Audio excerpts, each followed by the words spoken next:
Hello दोस्तों, मेरा नाम अभिषेक है। गवर्नमेंट एम्प्लॉइज़ का डिनर अलाउंसेस महंगाई भत्ता आज की डेट के हिसाब से 42% है। जो उपभोक्ता मूल्य सूचकांक है एआईसीपीएन डेटा के मुताबिक 42% महंगाई भत्ता मिल रहा है।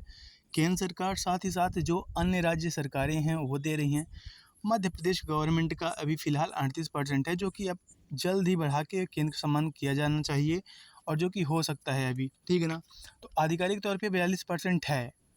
अब ये जो डेटा आपका आएगा जुलाई से, जो महंगाई भत्ता फिर से एप्लीकेबल होगा, जो एआईसीपीएन का डेटा आ रहा है अभी, तो उसके मुताबिक जल्द ही आपका 50% महंगाई भत्ता हो सकता है इस साल के एंड तक या फिर अगले साल के 6 महीने के भीतर।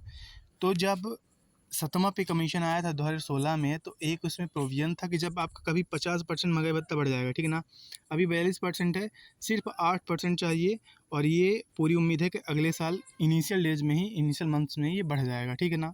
तो जब कभी ये 50% बढ़ता है, ठीक है ना? साल में 2 बार बढ़ेगा महँगाई भत्ता आपका। जब ये कभी 50% क्रॉस करेगा, तो जो आपका मूल वेतन है, मतलब आपका जो महँगाई भत्ता है, वो फिर 60% या 65% नहीं मिलेगा। सीधा जो आपका मूल वेतन रहेगा उसमें 50% इजाफ़ा हो जाएगा। फॉर एग्ज़ाम्पल मान लीजिए कि 50% ज़्यादा महँगाई भत्ता अगर होता है जब कभी, और आपका उस टाइम पे मूल वेतन मान लीजिए कि 20,000 है, एक्स वाई जेड में मान रहा हूँ, ठीक है ना?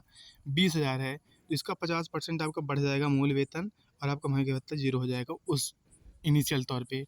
तो मतलब आपका जो 20,000 सैलरी थी, तो अब वो 30,000 हो जाएगी और इस पे महँगाई भत्ता ज़ीरो मिलेगा। पहले मतलब जब ये 50% से बढ़ जाएगा और जब ये रूल एप्लीकेबल हो जाएगा, आपका मूल वेतन बढ़ जाएगा, तब आपकी जो सैलरी है वो 30,000 हो जाएगी, क्योंकि 20,000 मिल रही थी और उसका 50% मतलब 10,000 आपका इंक्रीज़ हो जाएगा। देन इसके बाद महँगाई भत्ता अगर मान लीजिए एआईसीपीएन का डेटा आता है, 3% बढ़ता है, 4% बढ़ता है, तो इसका 3 या 4% फिर से बढ़ना स्टार्ट हो जाएगा और जब कभी 50% फिर होगा, तो एज़ पर दिस रूल ये फिर से मतलब 15,000 फिर बढ़ जाएगा, मतलब आपके मूल वेतन जो है वो 45,000 हो जाएगा। तो बाद में इसके बीच क्या कोई पे कमीशन आएगा, 8वां पे कमीशन आएगा या फिर इसी नीति के तहत आपकी जो सैलरी है वो इंक्रीज़ होगी, इस पे अभी कन्फ्यूजन है। 2026 में हो सकता है कि पे कमीशन इंट्रोड्यूस हो। कई सारी रिपोर्ट्स ये भी बोल रही हैं कि पे कमीशन हो सकता है इंट्रोड्यूस ना हो, इसी रूल के मुताबिक ये लागू होगा। तो देखिएगा यहाँ पे सबसे ज़्यादा नुकसान फ़ायदा किनका होना है? जिनकी सैलरी कम है। मान लीजिए किसी का अगर मान लीजिए मूल वेतन 20,000 है और किसी का 40,000 है, ठीक है ना? तो जब 50% होगा, तो इसकी सैलरी हो जाएगी 30,000, ठीक है ना? इसके बीच अंतर भी देखिएगा 20,000 का है और इसकी सैलरी कितनी हो जाएगी, 30,000 हो जाएगी जब 50% बढ़ जाएगा। इसकी जो 40,000 अभी मूल वेतन है, ठीक है ना? तो इसका 20,000 और ऐड कर देंगे तो इसका हो जाएगा 60,000। तो मतलब जहाँ पहले 20,000 का अंतर था, वहाँ पे अब 30,000 का अंतर हो रहा है। देन उसके बाद जो और भी पक्ष रहेंगे उसमें भी फासला आता जाएगा।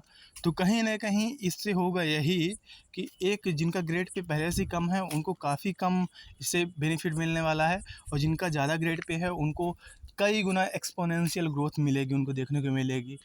तो बाद में देखिएगा है क्या कि जो कोई पे कमीशन आएगा या फिर यही रूल एप्लीकेबल होता है, तो ये जिनमें वेतन विसंगतियाँ हैं, क्या उनके साथ न्याय होगा, ये देखने वाली बात रहेगी।